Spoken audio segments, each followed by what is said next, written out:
Titan submersible जिसमें हमारे 2 पाकिस्तानी सवार थे, शहजादा दाऊद, सुलेमान दाऊद। एक वीलॉग मैंने उसके ऊपर पहले किया था जिस दिन खबर आई थी, यूएस कोस्ट गार्ड की प्रेस कॉन्फ्रेंस हुई थी जुमेरात के रोज़ तकरीबन, जब संडे को वो गुमशुदा हुई है सबमर्सिबल। उसके बाद फिर 96 आवर्स के बाद उन्होंने यूएस कोस्ट गार्ड ने प्रेस कॉन्फ्रेंस करके कहा कि जी वो मिल नहीं सके, और अब हम इस नतीजे पे पहुँचे क्योंकि हमें कुछ डेब्री, कुछ मलबा मिल गया उसका, कि it was a catastrophic implosion. और उसका मतलब मैंने आपको बताया था कि कैटास्ट्रोफिक इम्प्लोजन क्या होता है। वो कैटास्ट्रोफी का मतलब तबाही है, इम्प्लोजन धमाके को कहते हैं, लेकिन जब धमाका आउटवर्ड होता है यानी बाहर की जानिब, मिसाल के तौर पे जिस तरह से कोई गैस सिलेंडर फटता है तो वो एक्सप्लोजन होता है। जब वो इनवर्ड होता है, अंदर की तरफ धमाका होता है और हर चीज़ क्रश हो जाती है, रेज़ा रेज़ा हो जाती है, टुकड़े हो जाती है, उसको इम्प्लोजन बोलते हैं। तो बड़ा अफसोसनाक वाक़या था, पाकिस्तान की फैमिली थी, और बहुत ज़्यादा अफसोस की बात ये थी कि बाप बेटा उसके अंदर सवार थे। अब वो शहजादा दाऊद साहब और सुलेमान दाऊद दोनों की कुछ तस्वीरें मैंने देखी हैं। वो बाप बेटे का जो प्यार है वो सीने पे लगाए हुए अपने बेटे को, लेटे हुए बेड पे, तो वो देख के बड़ा दिल दुखता है, दिखता कि बहुत बड़ी ट्रेजेडी हुई है, बहुत बड़ी ट्रेजेडी हुई। लेकिन बहरहाल ये जो यूएस कोस्ट गार्ड ने उस दिन की थी ना जी प्रेस कॉन्फ्रेंस, अब सवाल कुछ पैदा होते हैं। इसके बाद सवाल ये पैदा होते हैं कि ये जो तकरीबन हफ्ते को वो गुमशुदा हुई है सबमर्सिबल, और फिर हफ्ता, पीर, मंगल, बुध, जुमेरात, 5 दिन बाद जो यूएस कोस्ट गार्ड कह रहा है कि it was a catastrophic implosion, तो ये पहले क्यों नहीं इन्होंने ऐलान किया? आपको याद है पिछले वीलॉग में मैंने आपको एक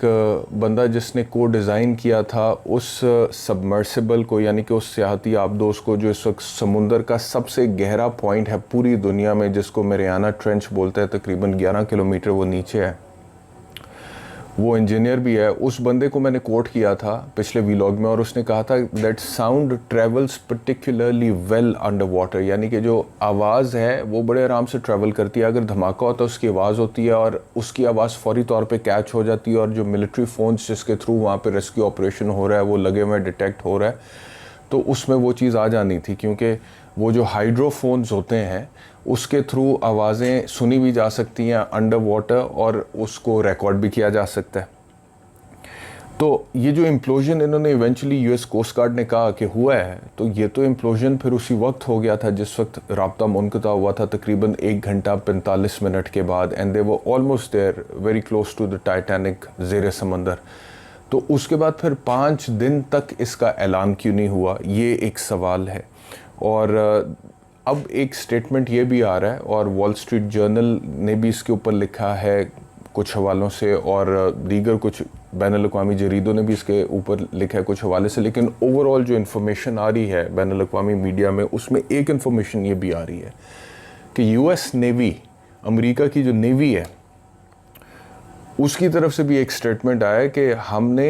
एक धमाके को डिटेक्ट किया था, उसकी आवाज़ को, और हमने यूएस कोस्ट गार्ड को बताया था कि हमारा जो भी रेडार सिस्टम है या हमारे पास जो भी इक्विपमेंट है उसके अंदर हमने धमाका डिटेक्ट किया है। ये हमने पहले दिन ही बता दिया था। सो द क्वेश्चन इज़ कि अगर यूएस नेवी ने भी पहले दिन बता दिया था, तो यूएस कोस्ट गार्ड ने 96 घंटे गुजरने के बाद प्रेस कॉन्फ्रेंस क्यों की? अब इसका जवाब ये हो सकता है कि वो जी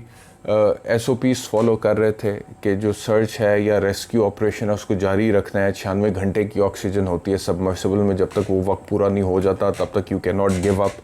और इवेंचुअली जब वो वक्त पूरा हो जाए तो उसके बाद जो भी आपके पास इंफॉर्मेशन है या कंक्लूजन है, जो नताइज हैं, उसके मुताबिक आप प्रेस कॉन्फ्रेंस कर दें, वो कहेंगे। लेकिन सवाल एक और है, सवाल चलने डिले का भी आप छोड़ दें ऐलान में, सवाल ये है कि इसमें क्या कोई ह्यूमन एरर की गुंजाइश थी या कोई नेग्लिजेंस थी, गफलत थी? देखें, जेम्स कैमरॉन बड़ा मशहूर एक डायरेक्टर है जिसने टाइटैनिक फिल्म बनाई थी, टाइटैनिक के ऊपर, वो ख़ुद भी जा चुका नीचे टाइटैनिक के मलबे पे। उसका भी एक इंटरव्यू चल रहा है, उसका मतलब कि एक वीलॉग टाइप चल रहा है बैनुल-अक़वामी मीडिया पे, जिसमें वो कह रहा है कि, और उसने ख़ास तौर पे शहजादा दाऊद और सुलेमान दाऊद का जिक्र किया कि वो बाप बेटा थे और बड़ी अफसोसनाक ट्रेजेडी हुई है। उसने भी कहा, जेम्स कैमरॉन ने, और उसने कहा कि जब आप किसी भी सबमर्सिबल में बैठकर नीचे ज़ेरे समंदर जाते हैं इस तरह के किसी एक्सपीडिशन या मिशन पे, तो